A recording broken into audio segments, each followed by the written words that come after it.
Hello. First of all, let me mention that the source of my statements is the book Secrets of Colosseum in Rome by National Geographic, produced in 2017. The book focuses on the history of Rome from Britain to Syria with an emphasis on the city of Rome as the heart of its empire. It examines the structure and history of the Colosseum as the greatest killing ground in human history, the largest ancient amphitheater renowned for gatherings, celebrations, and gladiatorial battles with over 80 entrances and a capacity of between 50 to 80,000 people.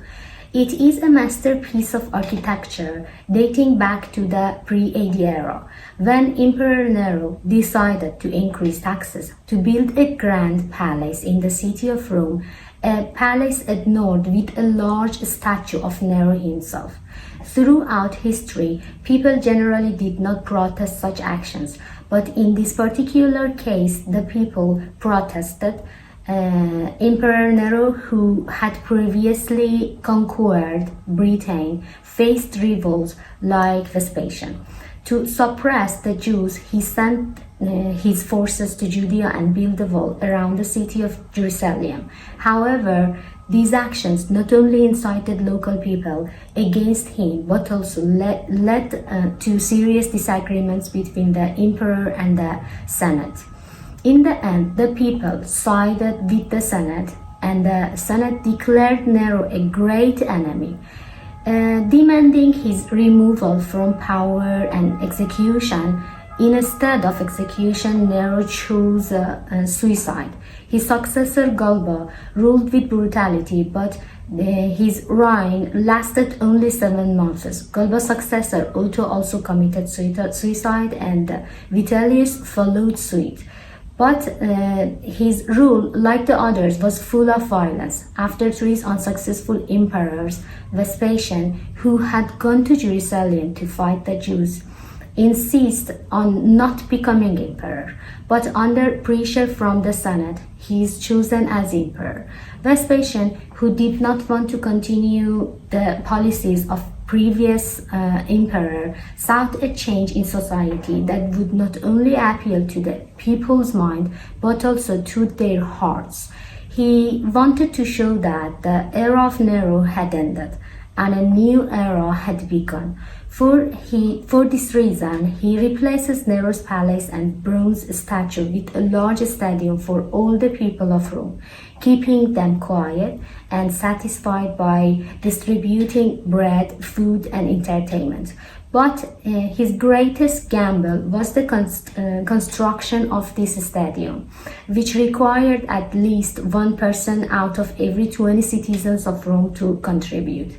If he failed, the fate of the previous emperor would befall him. During Vespasian's time, there were many amphitheaters in Rome, but he wanted to create something different. He not only thought about pleasing the people, but also sought to preserve his own dynasty for continued rule. Therefore, he built this stadium to create a symbol of his dynasty. The construction of the stadium faced challenges, but Vespasian did not give up on the project. He relocated the lake in the middle of the Nero's palace, which was quite large, and created a system to prevent severe flooding. Ultimately, the water from the stadium was diverted to the city's sewage network. To build the stadium, Vespasian needed human labor and financial resources. But with Nero's bankruptcy, the required budget, both financially and in terms of human labor, was very low and non-existent. He could not increase taxes because the people were impoverished due to Nero's action. Vespasian's solution was to loot the wealth collected from the city of Judea under the leadership of his son Titus. After a tough residence, Judea suffered a bitter fate, and all the assets and treasures of the temples were transferred to Rome. These financial resources were very useful for building the Colosseum. Also, about 60,000 Jews were taken into slavery and transferred to Rome. These slaves were mainly used to complete Vespasian's budget, not for engineering and construction work, as they lacked the necessary technical knowledge.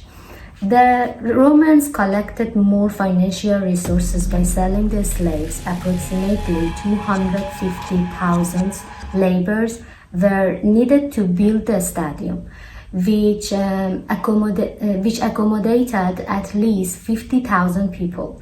Vespasian provided these laborers with the resources collected from looting the city of the Judea and selling the slaves. The Colosseum's structure was known for its arches, which increased the building's resistance and reduced its weight.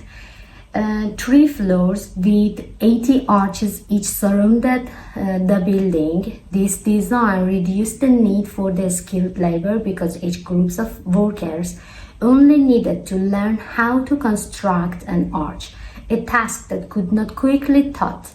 The main material was limestone extracted from a nearby quarry near the city of Rome and transported to Rome by boats for about 6 years.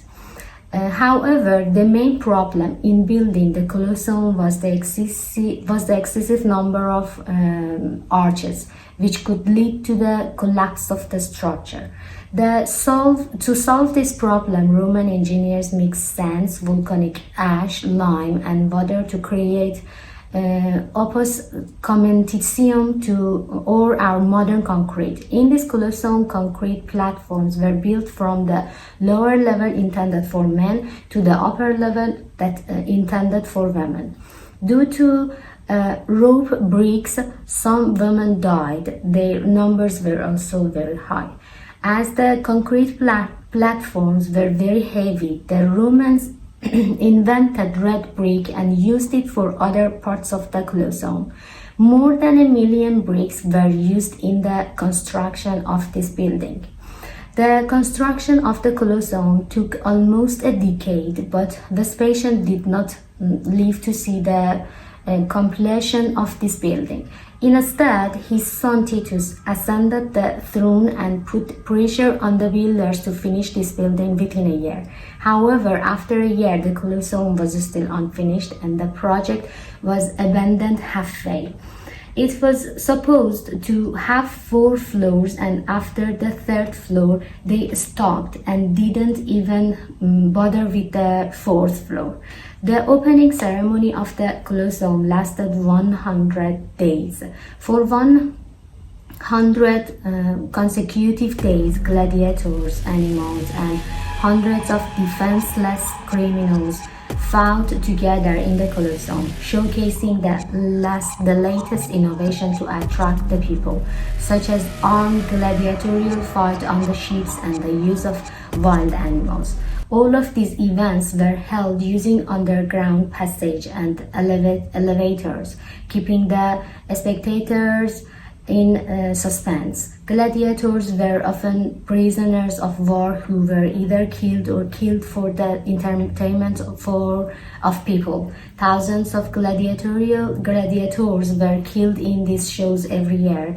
Due to the Colosseum shows, the population of wild animals decreased and some animal species become completely extinct. Fortunately, with the advent of Christianity in the Roman Empire, the use of the Colosseum declined significantly. In the 5th century, the building was transformed into residences and small workshops, and during the Middle Ages and modern times, it had various uses. Today, the Colosseum is known as one of the most important tourist attractions in the city of Rome. And millions of tourists from around the world travel to this historic site every year to see the ancient marvels of Rome. Don't forget to subscribe and like. Let me know if you want to see more videos about Rome monuments in this playlist. Please comment under this video. Have a good time and bye.